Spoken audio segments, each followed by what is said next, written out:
lan eta bizi baldintzak aztergai dituen 20. ikusmiran jadanik egoitzetan izango duzue.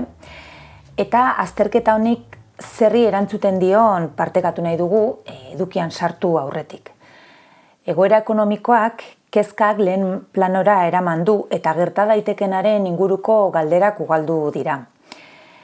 Etorkizun hurbilean izango dugun eskenatokia ezaugarritu baino, gaur egun Hego Euskal Herriko langileon lan eta bizi baldintzen argazki ahalik eta osatuena aztertzea izan dugu helburu. Eta laburbilduz esan genezake sistema kapitalistak langileon lan eta bizi baldintza gero eta oinarri prekarioetara eramaten ari dela. Azterketa honetatik lau ondorio nabarmenduko genituzke.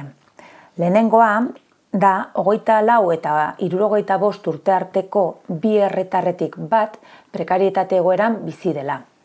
Enplegua eduki arren, diru sarrera nahikorik gabe bizitza duin bat aurrera ateratzeko.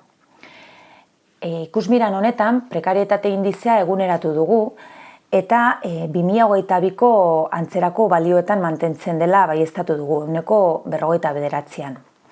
Ordutik hona langabeziak behera egin du, erregimen orokorrean afiliaturikoen kopuruak gora egin du, baina 1.600 euro edo soldata bajoago duten langileen kopuruak gora egin du. Honi, pentsionistain kopurua gehitu beharko genioke eta proportzioa handitu egingo lirateke. Bigarren ondorioa da sortzen ari den enplegua prekarioa dela eta lan baldintza duinagoak dituen enplegua dela suntsitzen ari dena. Adibidez, azken urtean sortu den afiliazioaren 89% zerbitzuak sektorean izena eman du. Guztiok dakigun bezala, sektore honetan lan baldintza prekario edo ezegonkorragoak dira nagusi. Era berean, industria sektoreko enpresen itxiera edo kaleratze kolektiboak ugaritzen ari dira. Puntu honetan, bai esan behar dugu, ere erteak indarrean jarraitzen dutenez, industria sektoreak bizi duen egoeraren gordintasuna oraindik ere datuetan ez dela ikusten.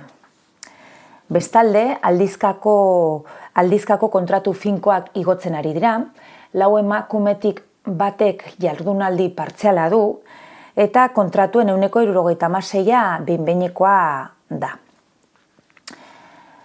Hirugarren ondorioa, bizi baldintzen oinarri gero eta traketxagoak eskaintzen ditula sistema kapitalistak.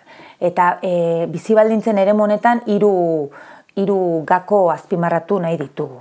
Lehenik eta behin, eguneroko bizitza garestitzen jarraitzen duela, eta honek langileen erosalmenaren galera bat ekartzen du. 2009tik 2022ra langile bakoitzak 5.194 euro galdu ditu. Kontutan hartu behar dugu datu hau irakurtzerako orduan, azken 2 urtetako hiperinflazioaren eragina oraindik ere ezin dugula neurtu, baina pentsa liteke erosalmenaren galera horretan handitu egingo dela. Bigarren gakoa, bada politika publikoek ez dutela aberastasunaren banaketa funtzioa betetzen, eta horren adierazle bat bada soldatek barne produktu gordinarekiko pisuak galtzen jarraitzen dutela. Baita ere, pobrezia eta ezberdintasun sozialak areagotzen edo iraunarazten dituen sistema baten aurrean gaudela, eta honek arrakala mota ezberdinak birsortzen dituela.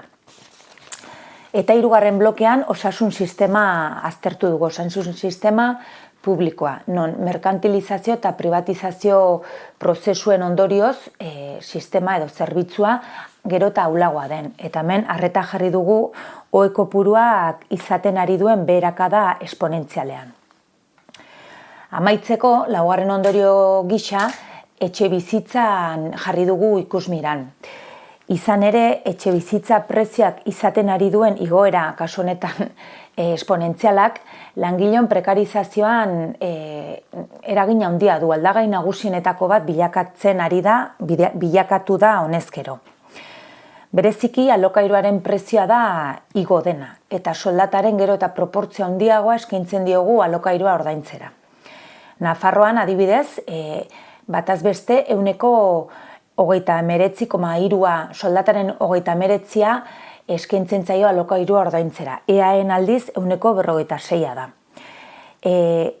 Sexu generoaren araberako alderaketa egiten badugu, emakumeok gizonezkoek baino soldataren proportzio handiagoa bideratzen diote alokairuari, bataz bestekotik gora.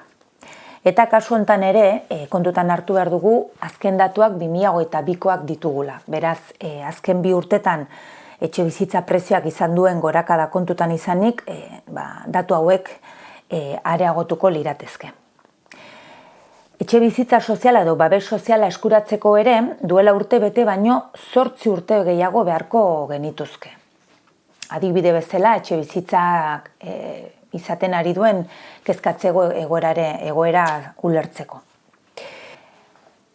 Beraz, aurrean dugun krisi honetara nola iritsi garen erakusten digu azterlan honek. Eta gure ustez, prekarietatearen hedaduraren dimentsioa da kezkagarriena. Etor daitekeen krisiare egotziko dizkiote erantzukizuna, baina krisi berri baterako oinarriak emanak zeuden, azterlan honek erakusten digun bezala. Gauzak ez dira horrela, baizik eta batzuk horrela izateko erabakiak hartu dituzte. Beraz, euskal sindikalismo eraldatzailetik langileon lan eta bizi baldintzen alde lanean jarraituko dugu.